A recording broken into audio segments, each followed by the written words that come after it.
ओम नमः शिवाय। शिव जी सदा सहाय। ओम नमः शिवाय। गुरु जी सदा सहाय। जय गुरु जी। शुक्राना गुरु जी।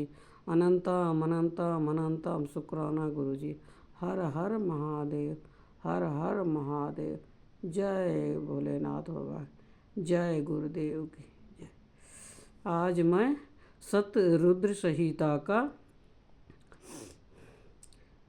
31वां अध्याय प्रारंभ करने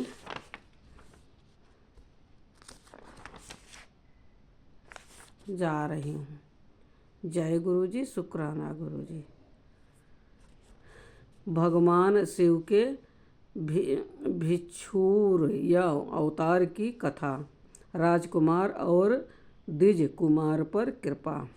नंदीश्वर कहते हैं, मुनि श्रेष्ठ, अब तुम भगवान शंभु के नारी संदेह भंजक भिक्षु अवतार का वर्णन सुनो, जिसे उन्होंने अपने भक्त पर दया करके ग्रहण किया था। विदर्भ देश में सत्तार्थ नाम से प्रसिद्ध एक राजा थे, जो धर्म में तत्पर, सत्यशील और बड़े बड़े शिव भक्तों से प्रेम करने वाले थे। धर्म पूर्वक पृथ्वी का पालन करते हुए उनका बहुत सा समय सुख पूर्वक बीत गया।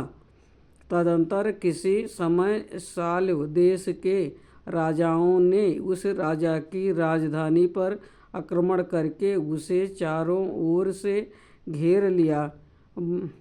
बलोन्मत्त शाल्व देशीय क्षत्रियों के साथ, जिनके पास बहुत बड़ी सेना थी, राजा सत्यरथ का बड़ा भयंकर युद्ध हुआ।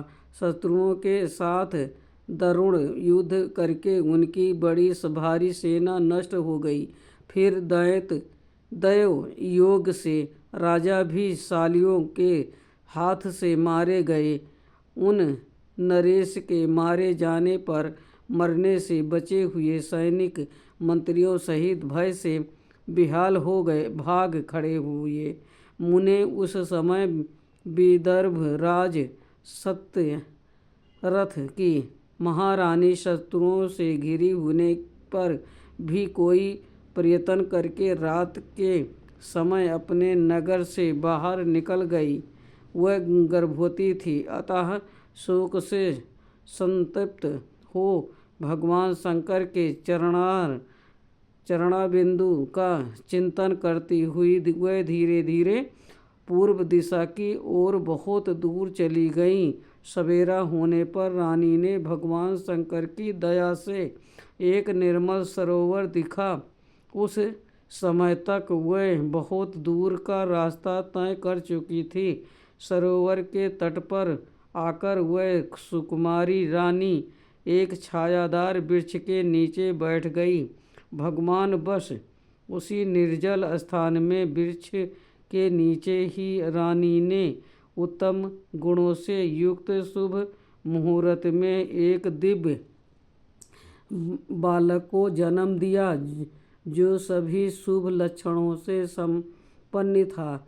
दैववश उस बालक की जननी महारानी को बड़े जोर की प्यास लगी। तब वह पानी पीने के लिए उस सरोवर में उतरी। इतने में ही एक बड़े भारी ग्राह ने आकर रानी को अपना ग्रास बना लिया। वो बालक पैदा होते ही माता पिता से ही दूर हो गया और भूख प्यास से पीड़ित हो उस तालाब के किनारे जोर जोर से रोने लगा।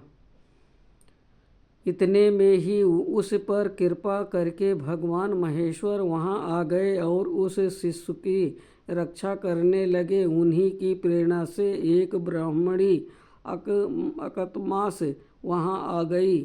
वो विधवा थी, घर घर भी भीख मांगकर जीवन निर्वाह करती थी और अपने 1 वर्ष के बालक को गोद में लिए हुए उस तालाब के तट पर पहुंची थी।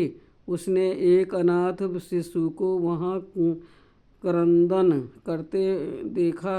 निर्जल वन में उस बालक को देखकर ब्रह्मणी को बड़ा विस्मय हुआ और वह मन ही मन विचार करने लगी, अहो, यह मुझे इस समय बड़े आश्चर्य की बात दिखाई देती है कि यह नवजात शिशु किसकी नाल भी अभी तक नहीं कटी है, पृथ्वी पर पड़ा हुआ है। इसकी माँ भी कहीं नहीं है। पिता आदि दूसरे कोई सहायक भी यहाँ नहीं दिखाई देते हैं। क्या क्या कारण हो गया, न जाने यह किसका पुत्र है। इसे जानने वाला यहाँ कोई भी नहीं है जिससे इसके जन्म के विषय में पूछूं। इसे देखकर मेरे हृदय में करुणा उत्पन्न हो गई है। मैं इस बालक का अपने औरस पुत्र की भांति पालन पोषण करना चाहती हूँ, परंतु इसकी कुल और जन्म आदि का ज्ञान न होने के कारण इसे छूने का साहस नहीं होता। ब्राह्मणी जब इस प्रकार विचार कर रही थी, उस समय भक्त वत्सल भगवान शंकर ने बड़ी कृपा की। बड़ी बड़ी लीलाएं करने वाले महेश्वर एक सन्यासी का रूप धारण करके सहसा वहां आ पहुँचे, जहां वो ब्रह्मणी संदेह में पड़ी हुई थी कि यथार्थ बात को जानना चाहती थी। श्रेष्ठ भिक्षु का रूप धारण करके आए हुए करुणा निधान शिव ने उससे हंसकर कहा, ब्राह्मणी, अपने चित्त में संदेह और खेद को स्थान न दो। यह बालक परम पवित्र है। तुम ऐसे अपना ही पुत्र समझो और प्रेम पूर्वक इसका पालन करो। ब्राह्मणी बोली, प्रभु, आप मेरे भाग्य से ही यहाँ पधारे हैं। इसमें संदेह नहीं कि मैं आपकी आज्ञा से इस बालक का अपने पुत्र की ही भांति पालन पोषण करूँगी। तथापि मैं विशेष रूप से यह जानना चाहती हूँ कि वास्तव में यह कौन है, किसका पुत्र है, और आप कौन हैं जो इस समय यहाँ पधारे हैं। भिक्षु वर्ग, मेरे मन में बार बार यह बात आती है कि आप करुणा सिंधु शिव ही हैं और यह बालक पूर्व जन्म में आपका भक्त रहा है। किसी कर्म दोष से यह इस दुर्वस्था में पड़ गया है। इसे भोग कर यह पुनः आपकी कृपा से परम कल्याण का भागी होगा। मैं भी आपकी माया से ही मोहित हो मार्ग भूलकर यहाँ आ गई हूँ। अपने ही इसके पालन के लिए मुझे यहाँ भेजा है। भिक्षु परवर शिव ने कहा, ब्राह्मणी सुनो, यह बालक शिव भक्त विदर्भ राज सत्य रथ का पुत्र है। सत्यरथ को साल देशीय क्षत्रियों ने युद्ध में मार डाला है। उनकी पत्नी अत्यंत व्यग्र हो रात में शीघ्रता पूर्वक अपने महल से बाहर भाग आई। उन्होंने यहाँ आकर इस बालक को जन्म दिया। सवेरा होने पर वह प्यास से पीड़ित हो सरोवर में उतरी। उसी समय दैववश एक ग्रह ने आकर उन्हें अपना आहार बना लिया। ब्राह्मणी ने पूछा, भिक्षु देव, यह कारण है कि इसके पिता राजा सत्यरथ श्रेष्ठ भोगों के उपभोग के समय बीच में ही शाल देशीय शस्त्रों द्वारा मार डाले गए। किस कारण से इस शिशु की माता को ग्रह ने खा लिया और यह शिशु जो जन्म से ही अनाथ और बंधुहीन हो गया, इसका क्या कारण है। मेरा अपना पुत्र भी तो अत्यंत दरिद्र एवं भिक्षुक क्यों हुआ है, तथा मेरे इन दोनों पुत्रों को भविष्य में कैसे सुख प्राप्त होगा। भिक्षुवर शिव ने कहा, इस राजकुमार के पिता विंदर्भ राज पूर्व जन्म में पांडव देश के श्रेष्ठ राजा थे। वह सब धर्मों के ज्ञाता थे और संपूर्ण पृथ्वी का धर्म पूर्वक पालन करते थे। एक दिन प्रदोष काल में राजा भगवान शंकर का पूजन कर रहे थे और बड़ी भक्ति से त्रिलोकीनाथ महादेव जी की आराधना में संलग्न से थे। उसी समय नगर में सब ओर बड़ा भारी कोलाहल मचा। उस उत्कट शब्द को सुनकर राजा ने बीच में ही भगवान शंकर की पूजा छोड़ दी और नगर में क्षोभ फैलने की आशंका से राज भवन से बाहर निकल गए।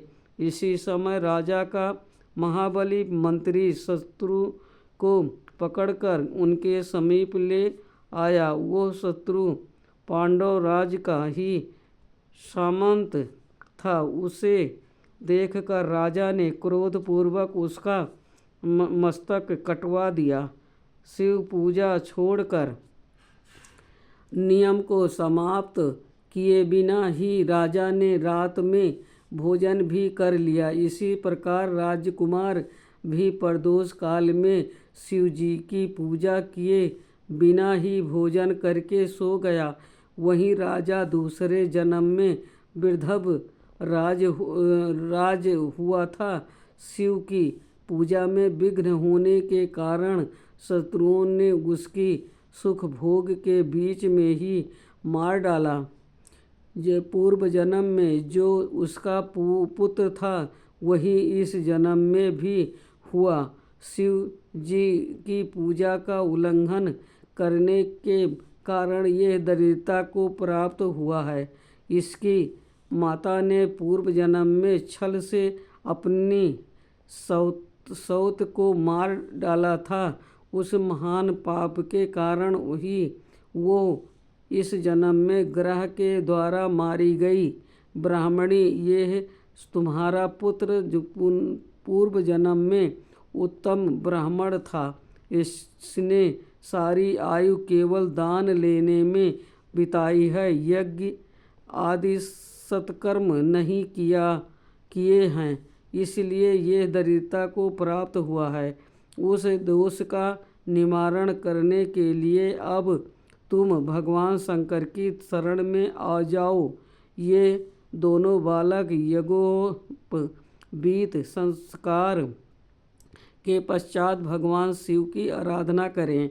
भगवान शिव इनका कल्याण करेंगे। इस प्रकार ब्राह्मणी को उपदेश देकर भिक्षु श्रेष्ठ सन्यासी का शरीर धारण करने वाले भक्त वत्सल शिव ने उसे अपने उत्तम स्वरूप का दर्शन कराया। उन्हें साक्षात शिव जानकर ब्राह्मण पत्नी ने प्रणाम किया और प्रेम से गदगद वाणी द्वारा उनकी स्तुति की। तत्पश्चात भगवान शिव वहीं अंतर्ध्यान हो गए। उनके चले जाने पर ब्राह्मणी उस बालक को लेकर अपने पुत्र के साथ घर को चली गई। एक चरका नाम के सुंदर ग्राम में उसने घर बना रखा था। वहाँ उत्तम अन्न से अपने बेटे तथा राजकुमार का भी पालन पोषण करने लगी। यथा समय ब्राह्मणों ने उन दोनों का यज्ञोपवीत संस्कार कर दिया। वह दोनों शिव की पूजा में तत्पर रहते हुए घर पर ही बड़े हुए।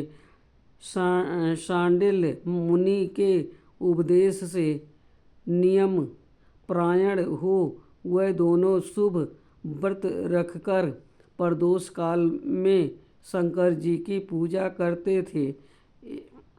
एक दिन द्विज राजकुमार को साथ लिए बिना ही नंदी में नदी में स्नान करने के लिए गया। वहाँ उसे निधि से भरा हुआ एक सुंदर कलश मिल गया। इस प्रकार भगवान शंकर की पूजा करते हुए उन दोनों कुमारों का उसी घर में 1 वर्ष व्यतीत हो गया। तदंतर एक दिन राजकुमार उस ब्राह्मण कुमार के साथ वन में गया। वहाँ अकस्मात एक गंधर्व कन्या आ गई। उसके पिता ने वो कन्या राजकुमार को दे दी। गंधर्व कन्या से विवाह करके राजकुमार निष्कंटक राज भोगने लगे। जिस ब्राह्मण पत्नी ने पहले अपने पुत्र की भांति उसका पालन पोषण किया था, वही उस समय राजमाता हुई और वो ब्राह्मण कुमार उसका भाई हुआ। राजा का नाम धर्मगुप्त था।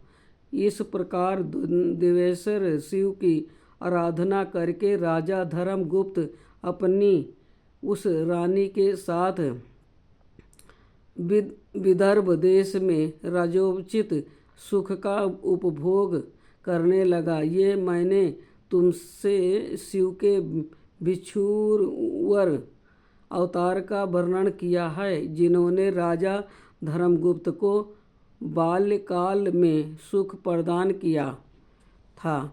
ये पवित्र आख्यान पापहारी परम पावन चारों पुरुषार्थों का साधक तथा संपूर्ण अभीष्ट को देने वाला है। जो प्रतिदिन एकाग्रचित्त होकर इसे सुनता या सुनाता है, वो इस लोक में संपूर्ण भोगों का उपभोग करके अंत में भगवान शिव के धाम में जाता है।